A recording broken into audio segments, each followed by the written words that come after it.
Namaste. Good afternoon. My name is Hannah Kern, founder of Hannah's Happiness Project, and I'm a vegan, zero-waste environmentalist, solo traveler, feminist, and happiness activist. I would like to start by introducing you to someone really special. This is Queenie. She is my home, my gym, my transport, and my best friend. And together, we explore the world in pursuit of inspiring happiness.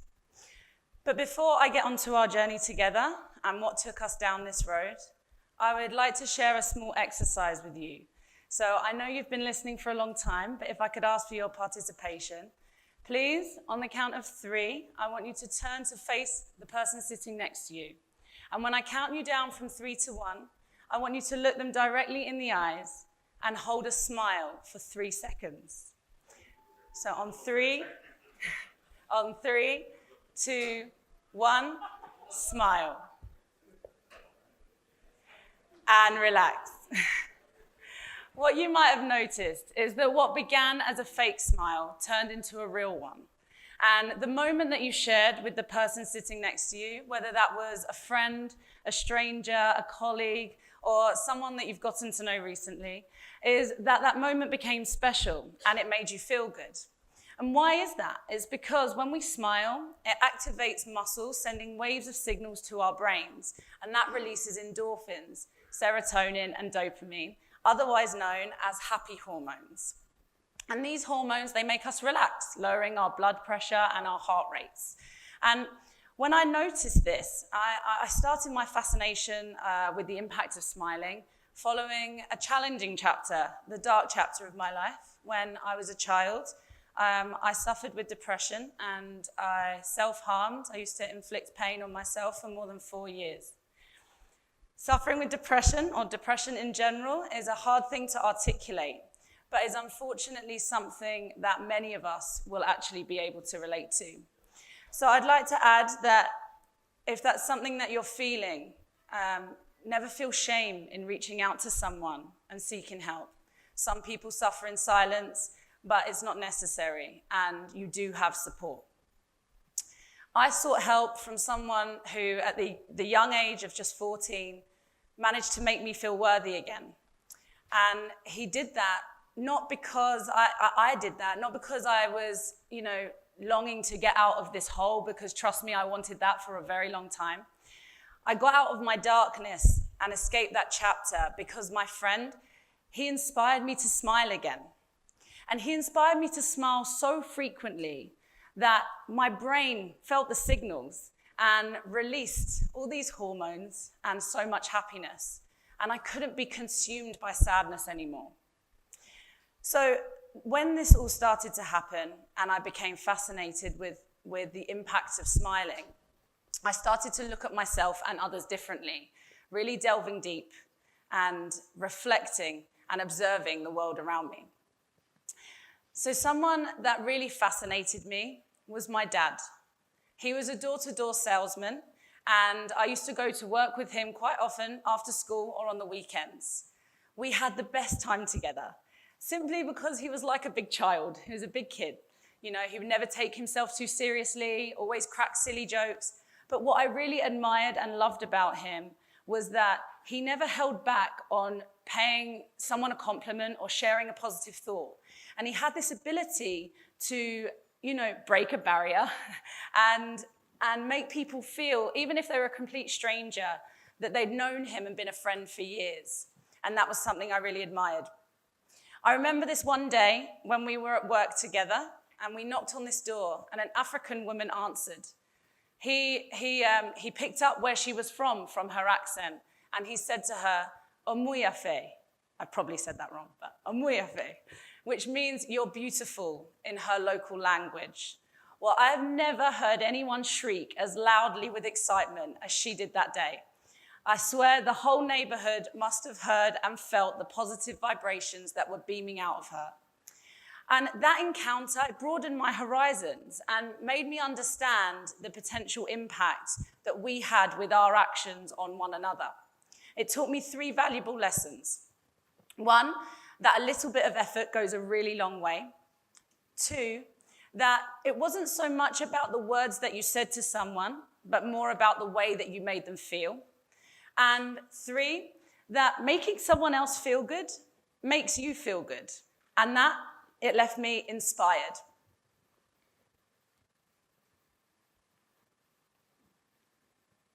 Almost, there we go. And that left me inspired. So from there, I thought to myself, what does this world need? And coming from the background that I was from, I started to do a bit more research. The World Health Organization now reports more than 264 million cases of depression every single year. So I'm sure you will agree with me that it is absolutely necessary that we create a wave of inspiring, uplifting, and more joyful global community so we can combat this epidemic together. So this drove me to have this idea, this wild idea, and next I set my intention. And this wild idea was, what if I got a bicycle and I decided to cycle all the way from my home at the time in Vietnam to my actual home in London. More than 20,000 kilometers, crossing more than 24 borders. And I thought, what a great way I can, see as many faces as I can and smile, initiating this wave of happiness whilst promoting things I really valued: environmentalism, animal and human rights, and female empowerment, things that are really close to my heart. And I'd never done anything like this before. I didn't know anything. I didn't have a clue, to be honest with you. I haven't had a bike since I was 10 years old. I couldn't change a tire. I didn't know how to plan a route. I wasn't even very good at riding a bike. But that was kind of the point. Because if I could do something, this challenge, then I could set the precedent and inspire other people to do the same. So the final step in this chain is to really believe in yourself and understand that taking action is one step at a time. So I started on this journey. And since then, since that faint idea I had where I looked at the world map, drew a squiggly line in my head, and decided I'm going to make this dream a reality, fast forward a year from that point, and I became acquainted with Queenie. We have now traveled more than 8,000 kilometers together. I've changed 13 flat tires. I've climbed the steepest mountain.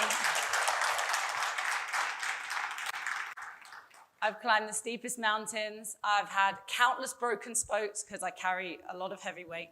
I've snapped off my pedals. I've broken brake cables. I've even been run over by a drunk driver in India. But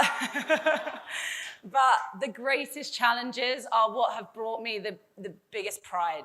And more than anything, I've learned that I'm able to overcome adversity. And this is huge. I've started to realize that fear is largely subjective and often irrational. It fuels discrimination between nations, villages, communities, and people. And it stops us from exploring and realizing our own abilities and discovering what makes our soul sing, When we're children, people often say to me, why are you so happy? How are you so happy? And the answer is, like my dad, I'm a big kid, I try everything, I do everything. Let me give you an example. If you put a child in a room and you put 10 toys on the floor, what would the child do? Picks up each toy, shakes it around, works out what it does, then maybe puts one down, plays with its favorite one, swaps when it gets bored, and so on, so on. So now let's imagine as adults that the room is our life and the toys are the endless opportunities that surround us. But when we become adults, we get engulfed by these two overwhelming things: the fear of embarrassment and the fear of failure. So we stop playing. And as we do that, we fall into these social norms, We start watching Netflix and going to bars and pubs and clubs, and we start buying things, whether that's shoes, clothes, bags, jewelry, cars, whatever. And it's not healthy. We're driven by consumerism, and we're told what's going to make us feel good instead of discovering the things that we truly love. So cycling has opened my horizons and my view to life in so many ways. And it's really what started as a mission to spread happiness to others has actually initiated unparalleled joy within me. It's shown me that we are first human, and people have opened their doors and their hearts to me all throughout the world. I've now traveled through 6 countries by bicycle. I have slept in a bed with 5 women in a shack as a house. I've slept in palaces where people have welcomed me. I've even slept in a bone factory. Yes, the vegan in the bone factory, that was a really traumatic experience. But, these are the experiences that have touched my heart and that have left me and others inspired.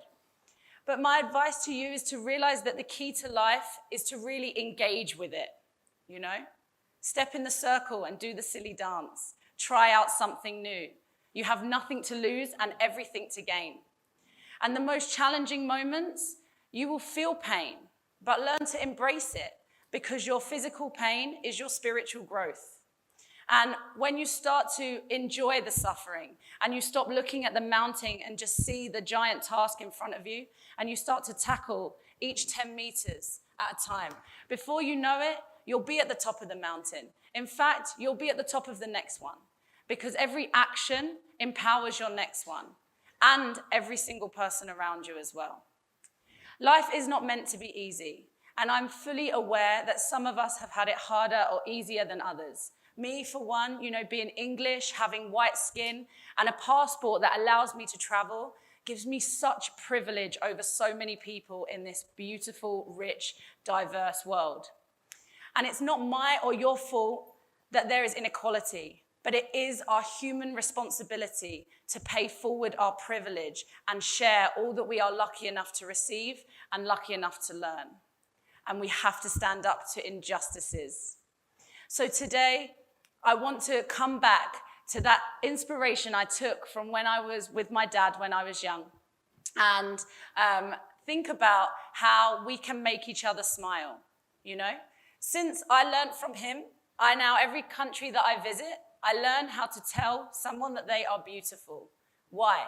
Because it's so important for us to share these positive thoughts and uplift each other, both women and men, and let you know that you are too beautiful. So I want to repeat the exercise that we started with right at the beginning. And if you would turn to face the person sitting next to you, and this time, I want you to hold the smile for 5 seconds. And as you hold that smile, I want you to take note in your head of something that you feel to be beautiful about that person. So on 3, 2, 1, smile.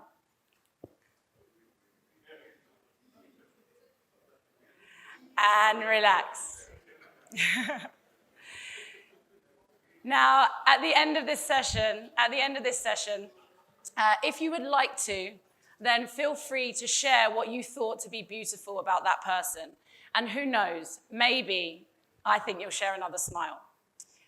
My life motto is live to be inspired and to inspire others. And I hope that today I've shared with you the brilliance and the kindness and the compassion in humanity.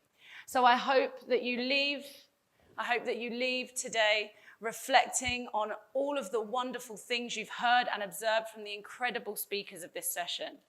And may it encourage you to take some inspiration, set your intention, and initiate action. What's the worst that can happen? Thank you so much.